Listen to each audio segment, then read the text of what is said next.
Assalamualaikum warahmatullahi wabarakatuh. Bismillah, alhamdulillah. Wassalatu wassalamu ala rasulillah, Sayyidina Muhammad bin Abdullah wa ala alihi wa sahbihi wa wala. La hawla wa la quwwata illa billah. Wa qala rabbi shrah li sadri wa yassir li amri wa hlul 'uqdatam min lisani yafqahu qawli. Amma ba'd.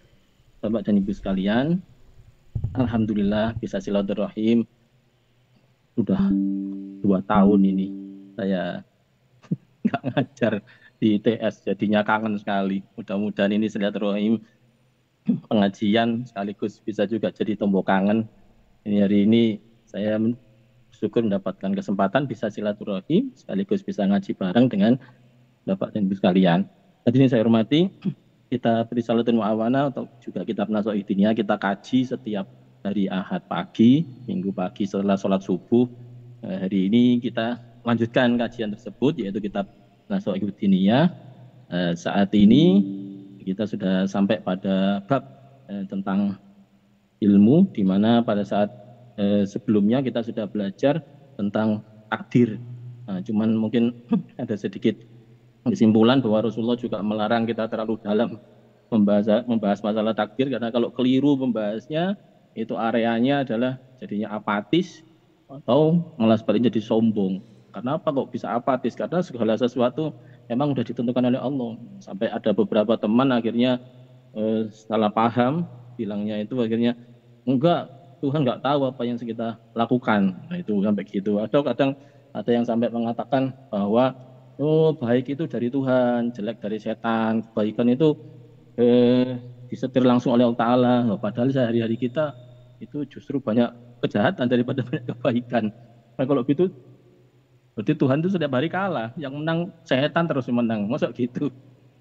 Atau sebaliknya kalau kita melakukan kejahatan berarti setan lagi menang, Tuhan dikalahkan. Enggak lucu juga gitu. Jadi ini pembahasan takdir kemarin dipastikan kita menuju ke ayat yang disebut oleh surat Al-Hadid, prinsip yang pada surat Al-Hadid bahwa segala yang sedang terjadi di muka bumi, ma'asabah musibah, bahwa sesuatu musibah yang sedang terjadi di muka bumi ini maupun dalam diri kita di anfusikum itu qabli an nabaro'aha, itu sudah ditulis oleh Allah jauh hari sebelum diciptakannya.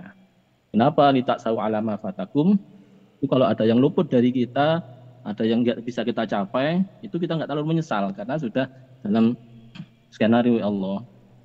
Wala tafrahu bima atakum, dan juga nggak sampai terus sombong kalau kita mempunyai suatu capaian tertentu. Ini alhamdulillah menjadi panduan kita supaya dalam menyikapi segala kehidupan ini kita tidak terlalu baper. Apa-apa dikit-dikit baper, dikit-dikit baper. Kenapa? Karena kita merasa bisa, padahal itu sesungguhnya nggak bisa. Perasaan itu adalah kita, padahal itu sesungguhnya Allah Subhanahu Wa Taala. Nah, baper yang ini itu kita atasi dengan kita harus tahu iman kepada takdir, jadi kodok dan kodar Allah SWT. Baik, kita lanjutkan ngaji kita hari ini menuju bab berikutnya, yaitu di kitab Nasha'idnya pada bab tentang ilmu. Pada bagian ini itu ya.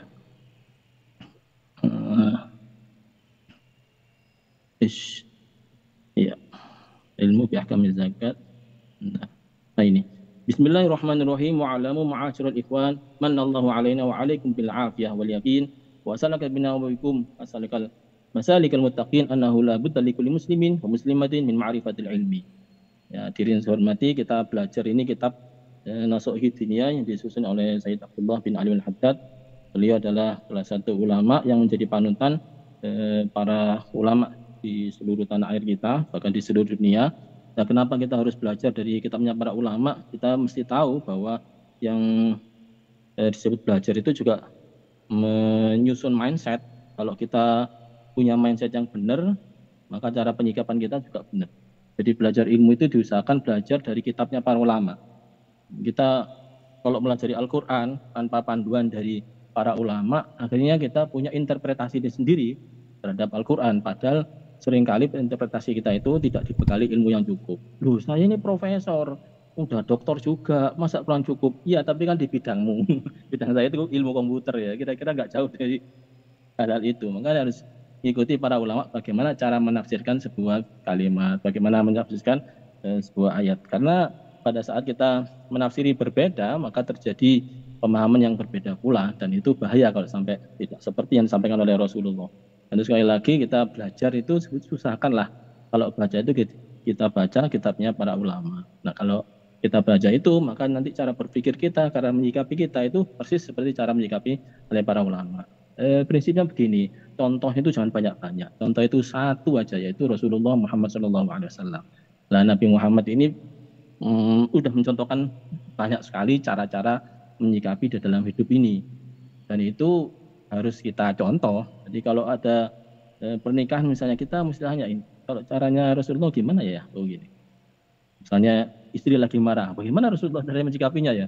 Suami lagi marah, itu gimana cara menyikapinya Rasulullah ya? Itu cara-caranya Rasulullah itulah yang kita pelajari. Loh, terus gimana kok para ulama? Nah, tadi itu para ulama itu yang mencontohkan bagaimana Rasulullah melakukan penyikapan itu. Jadi bukan karena sekedar ulamanya, tapi karena ulama itu membawakan suri tauladan dari Rasulullah itu kepada kita. Karena sebagai penyalur yang menyampaikan, maka kita harus belajar kepada beliau secara langsung, baik melalui kitab-kitabnya maupun melalui wasiat, tausiah atau mau itu beliau. Hadirin saya hormati, karena itu kita tetap belajar kitab Nasuhidiyah dan kitab-kitab yang lain, diusahakan kita rutin mempelajari kitab tersebut. Dan alhamdulillah sampai hari ini kita sebagai seorang ilmuwan, apa namanya ini, akademisi, di mana dosen maupun mahasiswa selalu belajar dari textbook, di mana textbook itu mencerminkan isi suatu topik yang dikarang oleh para ahli sebelumnya. Demikian pula belajar tentang paper-paper dari jurnal internasional. Saya senang kalau ada mahasiswa itu belajar dari jurnal internasional yang bereputasi. Saya tambahi yang bereputasi. Sebab kalau dengan cara yang demikian, dia akan punya mindset cara menarik kesimpulan yang benar, cara menganalisis yang benar, bahkan cara mengambil sampel yang benar itu berdasarkan cara-cara orang-orang yang sudah diakui keilmuannya. Nah, misalnya dengan menampilkannya di jurnal yang bereputasi. Itu juga bagian penting. Wah, nggak usah begitu-begitu, kita ngarang sendiri bisa, kita bebas. Yo elek.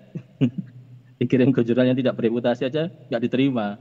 Bahkan di jurnal abal-abal pun. Wah, itu kadang di jurnal abal-abal itu ya milih-milih juga. Ngawur poli nggak mau dia.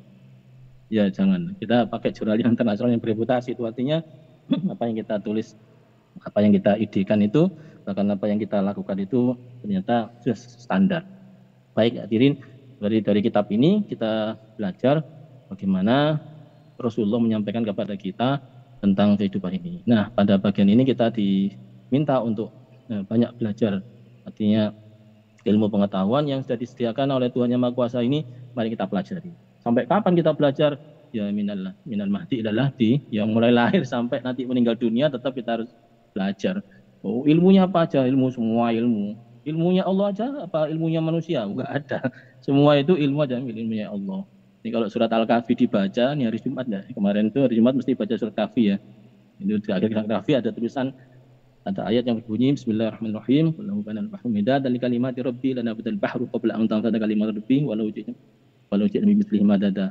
Jadi seandainya seluruh air laut itu dijadikan sebagai tinta untuk menuliskan ilmu Allah, saya ilmu Allah tidak akan pernah habis.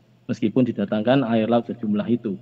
Ya gampangnya kalau kita pakai istilah apa, tinta printer gitu ya, laser jet printer misalnya, itu semua air laut jadikan sebagai tintanya laser jet printer itu untuk ngeprint semua ilmu Allah, entah itu dalam textbook, dalam bentuk jurnal, conference, semua manuskrip keilmuan, niscaya tinta itu akan habis sekalipun sudah dihabiskan, sekalipun sudah sepenuh air di lautan. Bahkan ketika dilipat gandakan jumlah tintanya sejumlah lautan itu berkali-kali pun tetap tidak akan pernah habis ilmunya Allah. Ini berita bagus ini bagi teman-teman yang sedang mencari judul topik tugas akhir atau tesis atau disertasi atau penelitiannya. Ketahuilah ilmu itu tidak akan pernah habis. Ide-ide kontribusi, originality itu tidak akan pernah habis selama-lamanya, sampai kiamat nanti pun tetap ada. Jadi jangan pernah menyalahkan dosennya karena gara-gara dosennya akhirnya nggak punya ide lagi, dihabisin sama dosen saya Pak ilmunya. nggak ada itu. Semua dosen maupun mahasiswa siapapun itu adalah mengambil bagian dari titik-titik ilmu yang sudah diberikan Allah Ta'ala. Dan itu masih akan ada terus. Silakan Anda belajar, sebanyak mungkin belajar. Nah, jadi disampaikan bahwa ilmu yang kita pelajari semua ini adalah ilmunya Allah. Jangan dibagi-bagi lagi. Ini ilmunya Allah, yang ini bukan. Ilmu mesin ilmunya bukan ilmunya Allah, ilmunya manusia. Oh, jangan gitu. Ya semua ilmunya Allah. Komputer ilmunya Allah juga, kedokteran ilmunya Allah. Ya, ilmu tafsir Al-Qur'an, ilmu fikih juga ilmunya Allah. Semua ilmu ya. Enggak usah dibagi-bagi yang pasti. Nah, sekarang kita lihat skala prioritasnya yang paling penting lagi. Di dalam kitab ini silakan di-download kitabnya. Kalau kita menggunakan Android, silakan juga di-download, ada anak Sawhidiyah di Android. Nanti bisa di-download, kita sampai pada pembahasan tentang kewajiban menuntut ilmu. Bismillahirrahmanirrahim. Wahai seluruh kaum mukminin, wa'lamu wa'asyur ikhwan minallah alaina wa alaikum bil afiyah wal yaqin. Ya, semoga Allah Ta'ala senantiasa memberikan kesehatan, keselamatan bagi kita, dan juga keyakinan. Wasalaka bina wa bikum masalikal muttaqin, dan semoga kita tetap berjalan pada jalannya orang-orang yang bertakwa. Bahwa annahu la budda likulli muslimin wa muslimatin min ma'rifatil ilmi. Bahwa seorang muslim atau muslimat itu wajib belajar tentang ilmu, harus memahami ilmu. Wala rukhsah li ahadin minal muslimin. Tidak ada rukhsah. Rukhsah itu keringanan atau dispensasi bagi seorang muslim pun fitarki abadan untuk tidak menuntut ilmu. Apapun yang terjadi harus tetap dalam keadaan menuntut ilmu.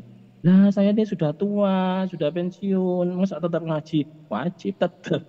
Nggak ada rukhsah. Saya ini masih remaja, enggak tetap sama. Wah, saya masih sibuk, tetap belajar.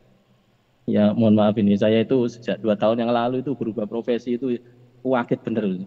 Tadinya jadi akademisi, ngajar, hubungannya dengan mahasiswa, tiba-tiba berubah profesi menjadi birokrat di dalam birokrasi. Oh, itu ilmunya beda, sama sekali bedanya. Saya harus menyusun ada RU, RKU, sampai harus koordinasi dengan kementerian lain, harus koordinasi dengan lembaga lain.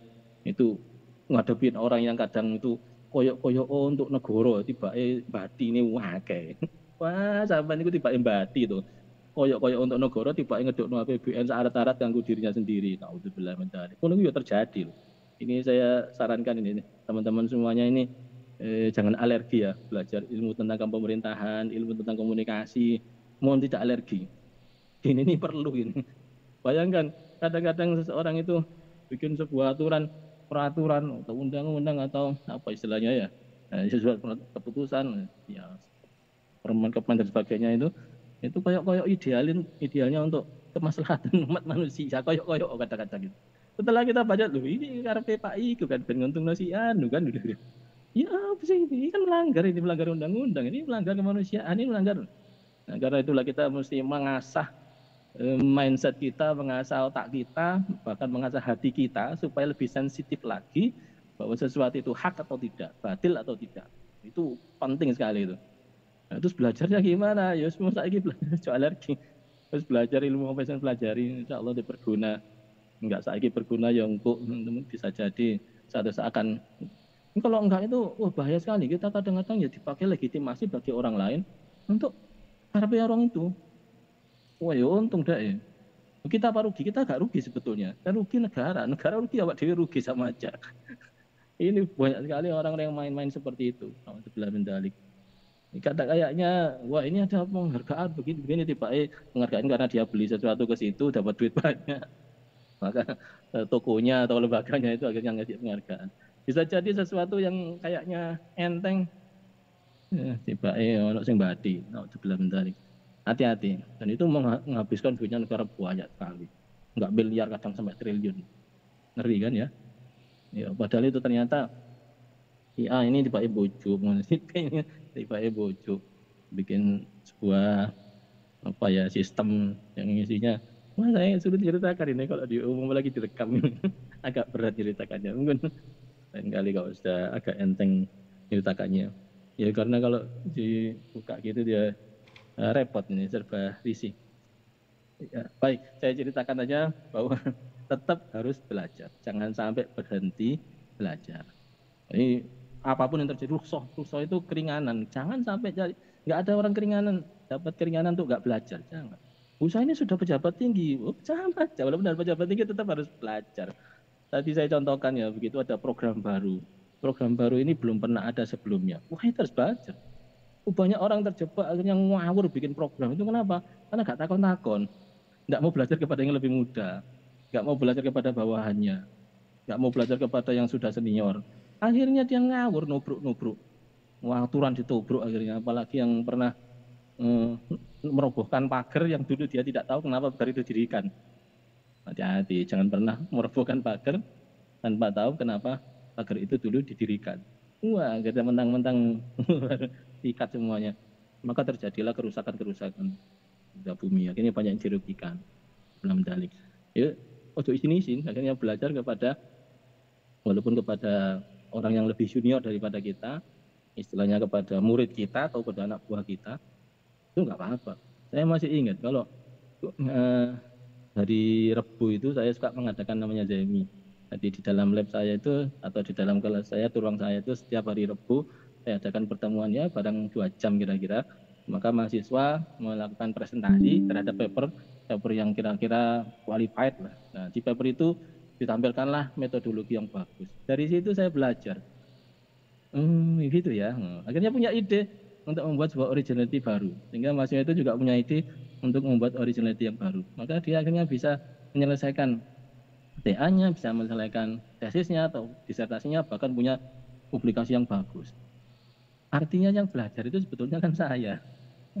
Iya, dia yang presentasi, mahasiswa, tapi yang mendapatkan ilmu saya. Jadi saya belajar daripada beliau, anak-anak itu. Kalau begitu, ya nggak mesti dosen tempat sumber ilmu, segala ilmu, satu-satunya sumber adalah dosen. Nggak mesti, malah sebaliknya. Saya sebagai dosen itu malah belajar kepada para mahasiswa. Ya mungkin saling belajar istilahnya. Kenapa? Dari situ nanti ada prinsip-prinsip yang tadinya nggak dipahami mahasiswa, jadi kita ingatkan, kita luruskan. Ya nggak gitu, nggak gitu. Kalau random itu ada aturannya begini. Random ya random, tapi ada aturannya. Oh gitu Pak. Yo. Tapi intinya originality yang disajikan oleh paper tersebut itu yang membahas adalah mahasiswa. Dan dosen, saya, minimal saya lah. Sebagai dosen akan punya. Karena itu setiap bulan saya bisa menghasilkan satu originality. Nah, ya yang bisa, yang Scopus lah kelasnya. Alhamdulillah dengan cara seperti itu tidak malu belajar pada yang muda, kita jadi banyak tambah ilmu. Ini cara yang seperti ini saya amalkan karena dulu pas kuliah juga begitu guru saya, dosen saya, supervisor ya melakukan seperti itu. Seminggu sekali setidaknya itu punya Zemi atau weekly seminar. Silakan di tempat Bapak Ibu sekalian dan teman-teman sekalian itu diadakan. Baik, saya lanjutkan lagi. Bahwa ternyata kewajiban ini eksplisit disampaikan oleh Rasulullah, al-ilmu billah wa rasulul yaumil akhir wal ilmu bima ujaballahu fi'alahu minal faraidi. Bahwa talabul ilmi itu fardhatun ala kulli muslim. Belajar ilmu itu fardu bagi setiap muslim.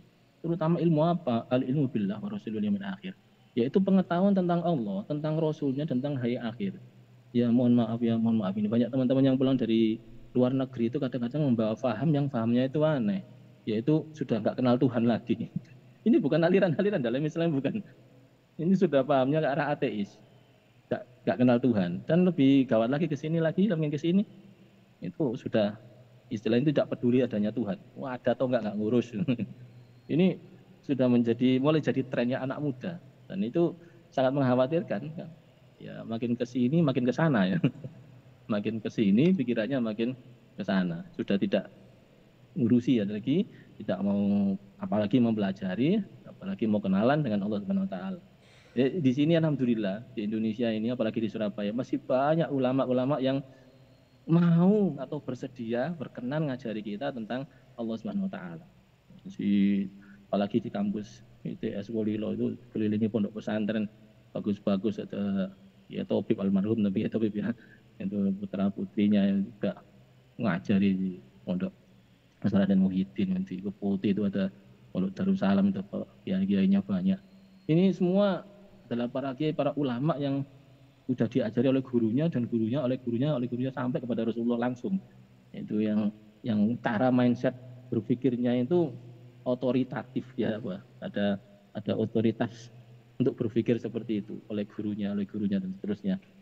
Bahasa kita diijazai itu connected, transmisi ilmunya itu tersambung terus. sehingga tidak putus ya, pikirnya. Ini penting karena begitu kita tahu bahwa Allah Subhanahu wa taala itu adalah Tuhan pencipta kita, kita jadi betul-betul menghaturkan apa yang kita lakukan ini kepada Allah Subhanahu wa taala tanpa perlu menuntut apapun kepadanya. Dan kalau sudah kenal Allah Ta'ala, kita diperkenankan jadi hambanya itu aja sudah bersyukur sekali. Jadi kita sholat, baca Alhamdulillahirabbil alamin itu, matur nuwun ya Allah saya kok diizinkan boleh sholat. Katakanlah sholat taraweh misalnya, itu nggak semua orang bisa sholat taraweh. Banyak yang kepingin sholat taraweh tapi nggak bisa sholat taraweh. Ya dilokno. Jangan dia aja ya kalau ada orang nggak taraweh. Setahun bisa naik nggak gelem taraweh. Belum tentu dia itu nggak mau taraweh, tapi bisa jadi nggak bisa taraweh. Ini satpam itu lagi jaga semua itu nggak bisa taraweh. Itu yang kerjanya malam sih malam itu nggak bisa taraweh. Apalagi yang kerjanya sangat keras sampai maghrib teler udah capek sekali nggak bisa taraweh juga. Ya, bisa jadi. Alhamdulillah kalau Anda ditakdirkan bisa taraweh. Ini matur nuwun kepada Allah SWT. Lah orang yang banyak matur nuwun kepada Allah Taala ini akhirnya nggak sempat lagi minta. Untuk apa lagi? Sudah diizinkan aja. Sudah apalagi menggunakan media sholat itu untuk menuntut Allah memberikan sesuatu kepadanya. Ini lagi marak ini. Ini doa ini untuk anu, doa ini untuk anu. Harus melakukan ini sholat 2 rakaat. Kemudian ini jadi media sholat itu akhirnya dipakai untuk kepentingan duniawinya. Wah ini ruwet ini. Harusnya duniawi kita pakai untuk kepentingan ukhrawi. Nah, ini enggak, kepentingan ukhrawinya dipakai untuk memuluskan kepentingan duniawinya. Ini. Ya, walaupun nggak dosa loh ya, walaupun nggak dosa ini, teman, kadar kepantasannya saja. Terus kalau pengen gimana ya minta aja kepada Allah, tapi nggak terus memanfaatkan karena ini saya sudah sholat loh ya Allah, saya sudah istighfar loh ya Allah. Saya sudah menghabiskan Al-Quran 30 juz loh. Maksudnya nggak diterima doa saya. Wah, ini jadinya negosiasinya ke arah tersebut. Padahal kalau mau minta ya minta aja kepada Allah Ta'ala. Akui bahwa Allah Ta'ala itu maha besar, maha kuasa. Segala-galanya itu yang bisa adalah Allah. Kita nggak bisa apa-apa. Itu malah lebih smooth itu. Smooth akhirnya permintaan itu mudah untuk dikabulkan karena kenal dengan Allah SWT. Maka al-ilmu billahi, pengetahuan tentang Allah, wa rasulih, pengetahuan tentang utusan Allah. Ya mohon maaf ini kadang-kadang masih banyak ini yang nggak percaya. Nabi Muhammad itu apa? Buktinya kalau dia adalah utusan Allah. Banyak yang sampai seperti itu. Saya kadang-kadang heran, ya Allah sampai segininya anak-anak ini. Padahal dulunya itu religius anak ini. Ya mohon maaf, kadang-kadang religius banget itu. Kenal Lia Eden nggak? Yang bawain tongkat itu katanya juga aktivis Islam itu dulunya.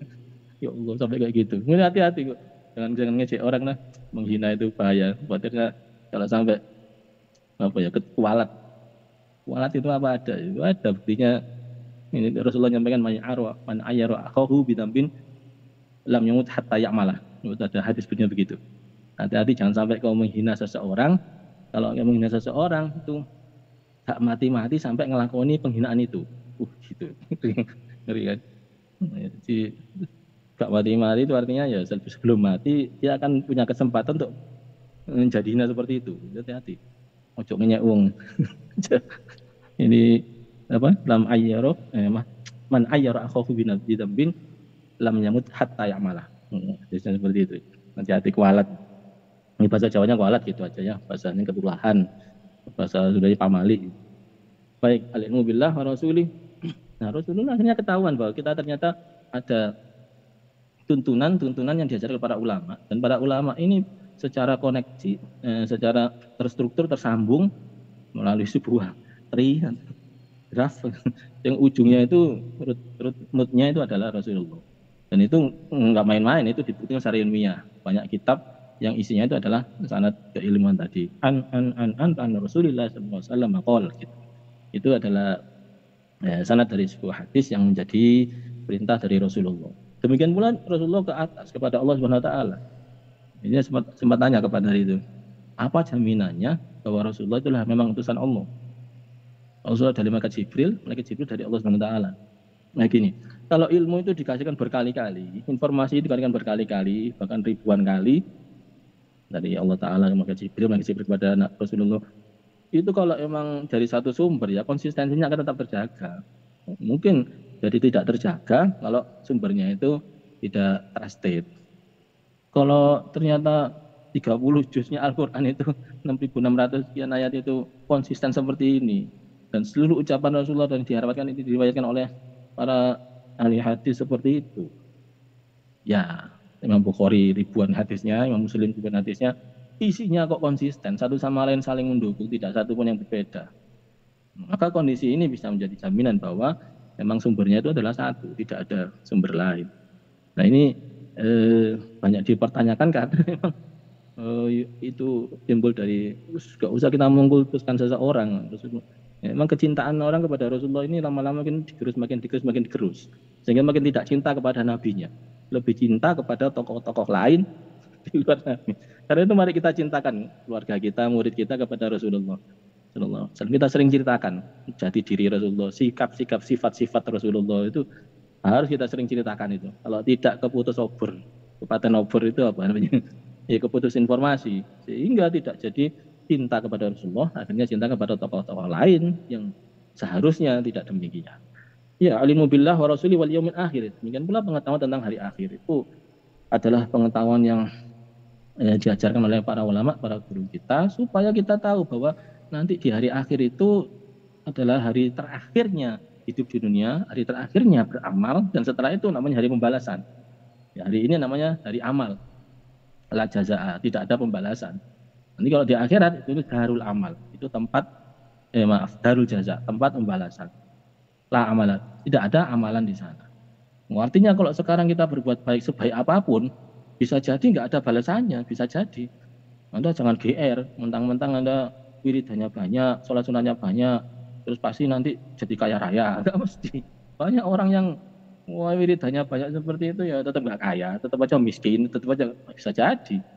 Atau kalau Anda punya wirid ini, wirid itu, tiba-tiba wajahnya ganteng. Enggak.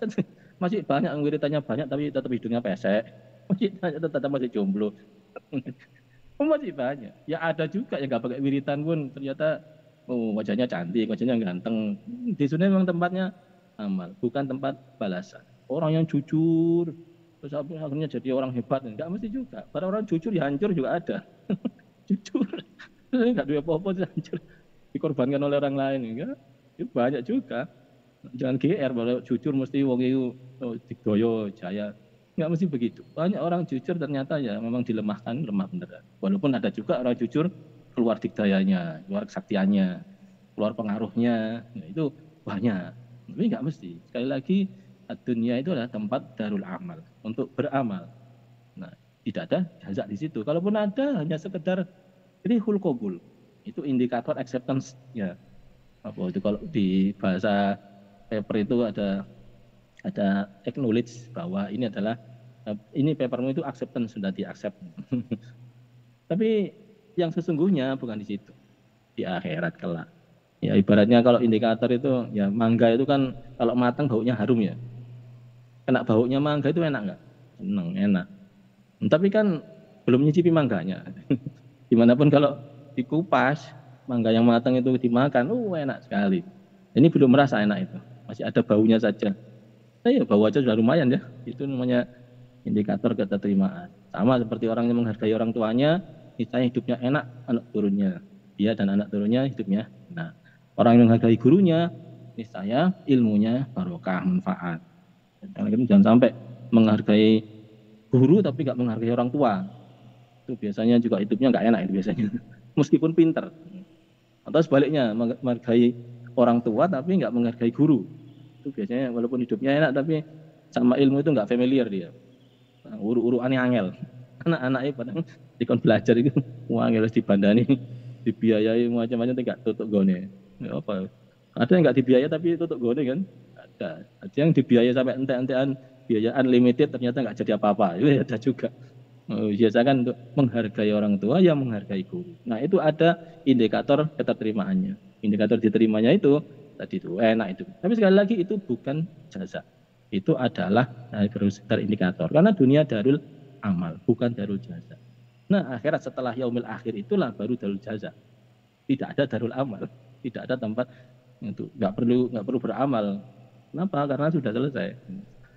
Ya wal ilmu bima aujaballahu fa'alahu minal faraidi. Demikian pula kita mesti belajar tentang apa saja yang diwajibkan oleh Allah Subhanahu wa taala. Kalau kita tahu yang diwajibkan oleh Tuhan, semua itu barang-barang penting, nggak ada yang nggak penting. Hanya saja memang kadang kita paham, kadang kita belum paham.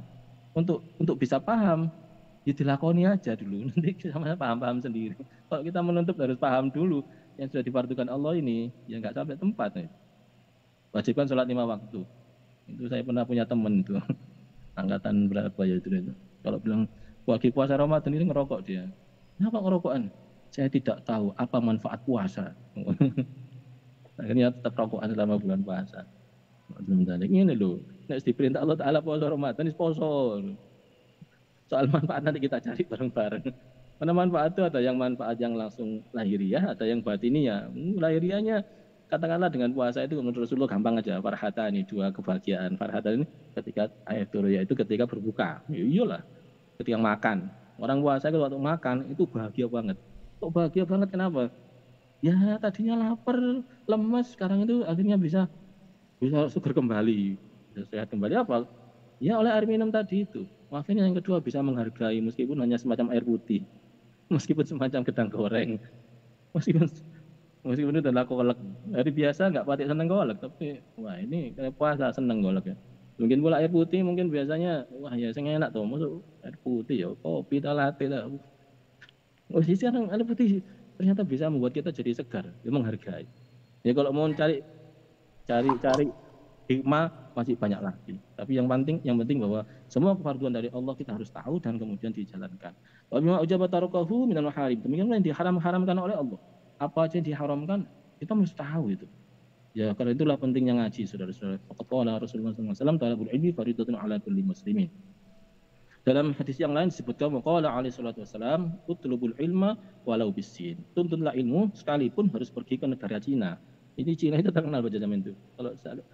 Kalau Bapak Ibu sekalian atau teman-teman punya kesempatan bisa ke Cina, silakan ziarah ke makamnya sahabat Sa'ad bin Abi Waqqas. Itu sahabat termasuk golongan-golongan awal itu ya. Beliau yang sempat pergi ke Bisin ngamalkan ilmunya Rasulullah ini, walau Bisin ini. Tapi beliau ke sana berdakwah memberikan arahan. Cina itu pada zaman dulu ya terkenal. Ya, sekarang bagi teman-teman yang kuliahnya di Jepang, apa di Yaban ya? Walau bil Yaban, bisa aja seperti itu.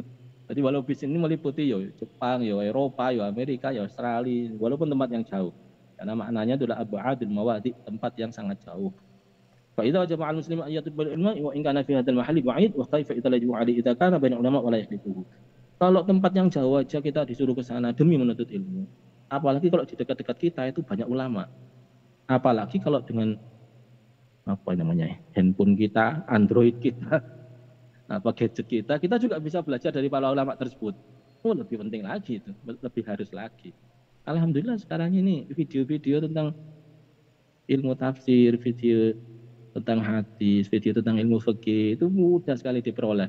Para kiai saat ini, para ulama saat ini sudah men-share pengajiannya untuk umum, padahal itu mestinya di dalam tembok pesantren. Sekarang bisa kita ketahui. Ini dari ribuan pesantren ada sekitar 35 ribuan pesantren seluruh Indonesia ini banyak pesantren yang membroadcastkan ilmunya. Monggo kita serap ilmu-ilmu beliau supaya kita juga tetap dalam kondisi menuntut ilmu ini. Fa'ama ilmul Islam faraja'a jumlatu ila qauli Rasulullah sallallahu alaihi wasallam hina sa'ala Jibril alaihi salatu wasallam. Nah, ilmu yang dianggap sebagai paling prioritas dalam Islam adalah ilmu yang ditanyakan oleh malaikat Jibril. Satu hari malaikat Jibril datang ke majelisnya Rasulullah, datang ketika Rasulullah lagi ngaji, tiba-tiba datang aja. Sahabat juga nggak tahu ini siapa, dari mana, tapi kok dari wajahnya kok ganteng nih, pakai putih-putih. Langsung aja mepet kepada Rasulullah, matur, akhbirni anil Islam. Ceritain saya Rasulullah tentang Islam ya. Rasulullah menjawab, kita sering dengar ya, al-Islamu anta syahada la ilaha illallah wa anna Muhammadar Rasulullah. Yang pertama syahadat, waktu musola, menerima sholat itu menegakkan sholat, kemudian untuk ya zakat, menunaikan zakat, puasa Ramadan, puasa Ramadan, tahujul bait, inda sholai sabila, dan menunaikan ibadah haji kalau Anda mampu. Nah ini adalah bagian paling prinsip dari Islam 5 hal ini. Yang berikutnya banyak lagi malaikat Jibril, fa akhbirni 'anil iman. Qala al-imanu an tu'mina billahi wa malaikatihi wa kutubihi wa rusulihi wal yawmil akhir wal qadri khairi wa syarri. Kalau iman itu apa Rasulullah? Dijawab dari Rasulullah, iman itu berisi 6 poin. Iman kepada Allah, percaya kepada Allah, malaikatnya, kitabnya, rasulnya, hari akhir, dan qadar. Qadar yang baik maupun yang buruk. Jadi yang buruk ya dari Allah, yang baik juga dari Allah. Tersani Gusti Allah. kehendak Allah, lebih sopannya begitu. Demikian, ini adalah ilmu-ilmu penting yang harus dipelajari di saat awal, dan kita juga wa amma ma yajibu ilmu ala kulli muslimin min ulumil iman fa wajadhu bi aqdil iman mukhtasaratan wa du'ali amatul muslimin.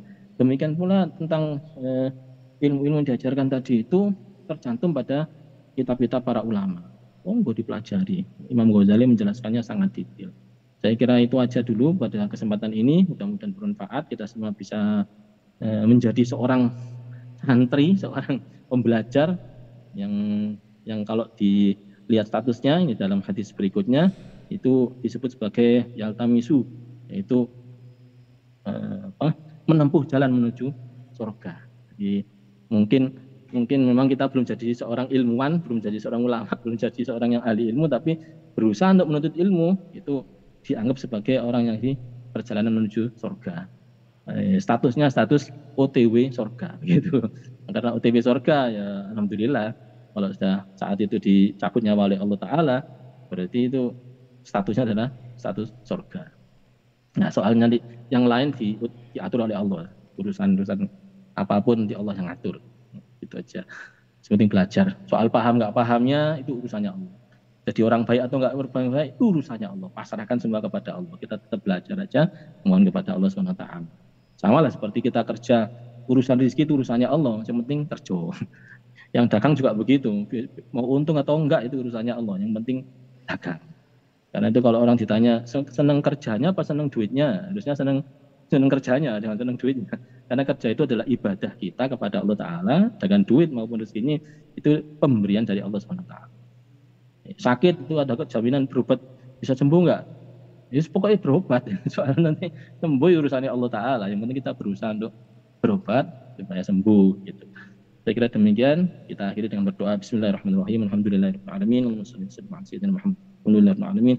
Rabbana atina fid dunya hasanah wa fil akhirati hasanah wa qina adzabannar. Assalamualaikum warahmatullahi wabarakatuh.